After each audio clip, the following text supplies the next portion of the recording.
22nd question, which among the following changes are exothermic और endothermic in nature. तो कौन सा चेंजेस एक्सोथर्मिक है और कौन सा चेंजेस एंडोथर्मिक है, ये हमें बताना है। एक्सोथर्मिक रिएक्शंस वो होते हैं या एक्सोथर्मिक चेंजेस वो होते हैं जिसमें हीट रिलीज होती है, और एंडोथर्मिक जिसमें हीट एब्जॉर्ब होती है। ठीक है, तो ए है decomposition of ferrous sulphate. Ferrous sulphate को जब हम हीट करते हैं तो वो फेरिक ऑक्साइड, सल्फर डाइऑक्साइड और सल्फर ट्राइऑक्साइड में डिकम्पोज हो जाता है। तो यहाँ पर हम फेरस सल्फेट को हीट कर रहे हैं, तो यानी कि इस रिएक्शन में हीट एब्जॉर्ब हो रही है, तो ये एंडोथर्मिक रिएक्शन हुआ।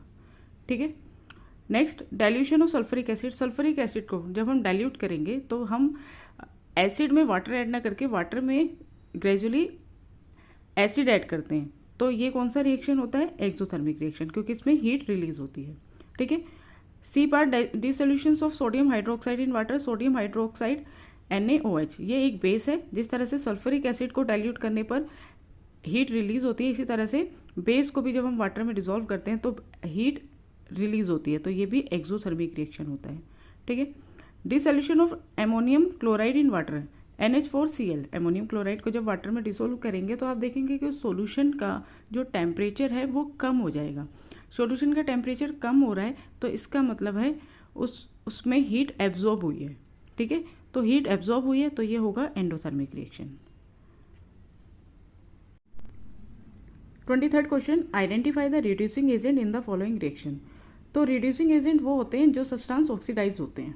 ठीक है, अगर आपको किसी भी रिएक्शन में रिड्यूसिंग एजेंट का पता लगाना है तो आप सिर्फ ये देखिए कि कौन सा सब्सटेंस है जो ऑक्सीडाइज हुआ है। ऑक्सीडाइज सब्सटेंस किसे कहते हैं, जिसमें ऑक्सीजन ऐड होती है या फिर हाइड्रोजन रिमूव होती है।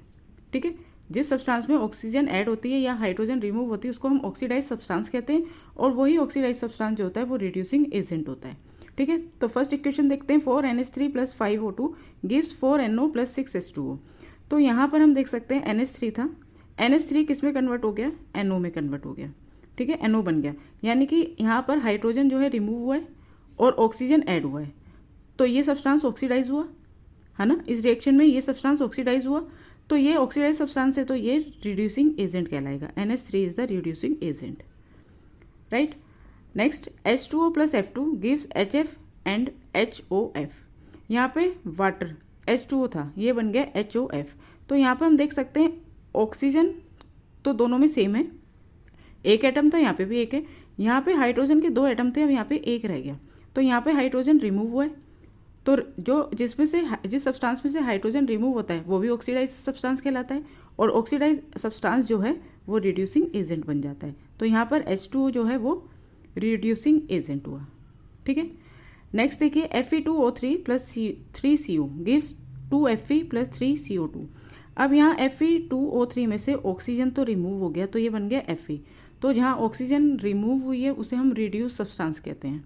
ठीक है, तो और यहाँ पर CO, यहाँ पर ऑक्सीजन के 3 एटम्स थे और राइट साइड ऑक्सीजन के 6 एटम हो गए, यानी कि CO ने ऑक्सीजन क्या करिए, गेन करिए, तो ये CO जो है ऑक्सीडाइज सब्सटेंस कहलाएगा।